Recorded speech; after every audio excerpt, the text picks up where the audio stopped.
All right, now I'm joined by Senior Vice President of Player Personnel for the Minnesota Vikings, Mr. Ryan Grigson. And Griggs, I'm going to just call you Griggs from here on out because that's what I call you in the building. Yeah. But we were just talking about, your college stat line, right? 2 receptions, 4 yards, 2 touchdowns. Randy Moss-esque type stats if you ask me for a college offensive lineman.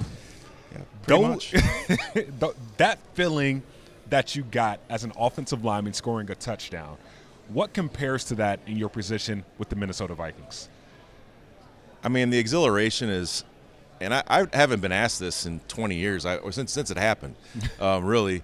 So it's twice in one day. This is awesome because we don't get many of these moments as linemen. Yeah. But it was, of course, was exhilarating. Like, I had people back home that were losing their minds. I think it was the one against Indiana was on during a game, they showed a highlight because it was a big comeback, and so my friends at other colleges that saw it, and before you got texts and things like that, but people called, left messages, and it was awesome. But to really correlate it to what I experienced as a Viking this year, I mean, you get to talk about the Buffalo game. I saved the flip card from that game. It was so special. Wow! I saved the flip card. I have it in my office because that game was so special to me. It's one of maybe the best game I was ever a part of. We just never quit, and that's what Ko and Kwesi have infused into this program. I mean, any just normal team could have never survived adversity in that level on the road. That's one of the best football moments that a lot of Vikings fans have had, and being a part of that personally was probably one of the best moments I've had. And for you to say that, already have won a Super Bowl in the front office for the Rams during your time, just coming up in the NFL, that means a lot, and that says a lot about the current state of the Vikings and how magical last year was, but what we can continue to do. Well, it's funny because I wasn't meaning to be adversarial or being mean to anybody, but I saw 2 people from the Bills, and I was walking back with that I know in the league. And they're like, why are you bringing this up? Because I just wanted to talk to him about it because it could have been either one of us. Yeah. There were so many times during that game that one team could have lost or won, and you credit to both. I mean, fought till the very end. But, again, that was one that was hard to wash off because it was so special. In your role now, just from you've climbed the ladder since you got drafted 6th round back in the day. I'll just put it back in the day. I won't put a number on it. You can go look it up. Yeah. But since you've got drafted and worked your way up in the front office, how has assisting new general managers been, intriguing for you? And I asked that because you were with Andrew Berry his first couple of years in Cleveland, which you met Kwesi Adolfo-Mensah there. Then you came here in Minnesota. Now you're with Kwesi first, second year. So the being able to assist, how gratifying is that, and what are some things that interest you about that?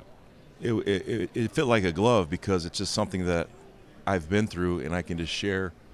It rolls off the tongue because they're experiences that I've gone through, good and bad. And it was just a blessing that the role that Andrew Berry created for me in Cleveland, it was seamless. And I had been, beat up enough in the job to where, I was fine with sharing anything. And I feel like because of that and being that open and just having really no reservations about sharing good or bad, mistakes, I could help him. And because of our relationship from Indianapolis, there was such a trust level there. No matter how strong I came on an opinion, he was never going to take it personal. He knows it comes from a good place because he knows how bad I want to win at my core, and that's all that's about for me. And, with Kwesi, the same. We were on the same executive team. He was vice president of operations there, part of our executive group, and we would share in conversations, and now he's my boss. It's a different dynamic, but that relationship probably saves me sometimes. Relationships matter in this business, and the relationship of getting to that Super Bowl that we want to get to. How does your role help serve Kwesi, starting with this weekend here in Indianapolis? Well, the thing that's great is, with him is he's been around a championship level organization before in San Francisco. So he's seen what it looks like. I just, and I feel like KO is wired the same way. He just got a ring, just came from the Rams, which I think is huge because they've all seen it. So I think that's already there. I don't have to. I can just kind of maybe once in a while remind, like, there's a championship level of doing things and a mindset versus not. I mean, just being good is not good enough in this league. I found that out. Yeah. Just being good is not good enough. So, if you're going to really chase being elite or being great in this league, you've got to do extra, and that's, Kwesi preaches that nonstop.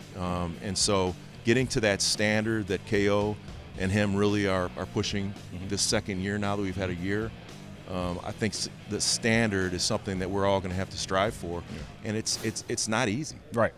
And my last question for you is that you know that it's not easy because you've won it and you've been there, just like some of those other guys in our building, which I guess just makes our team just that much more better. But what are some traits that make up a Super Bowl contending front office? Well, one, the prerequisite is hard work, having a drive, having the leadership at the top that has a plan and that has a vision. And those two guys do. I think everyone – they won 13 games their first year. They got a home playoff game.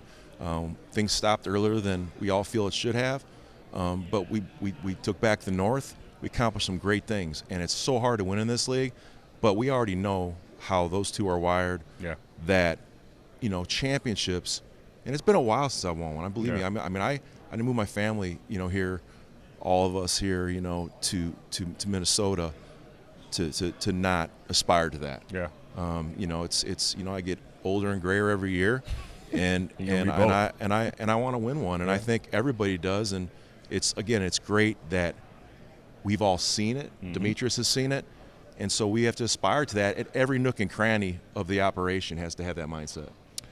The mindset is what's going to get this Minnesota Vikings team to that ultimate goal, and just happy to have you on board, Ryan. Appreciate your time today. Thanks, Gabe. Yes, sir.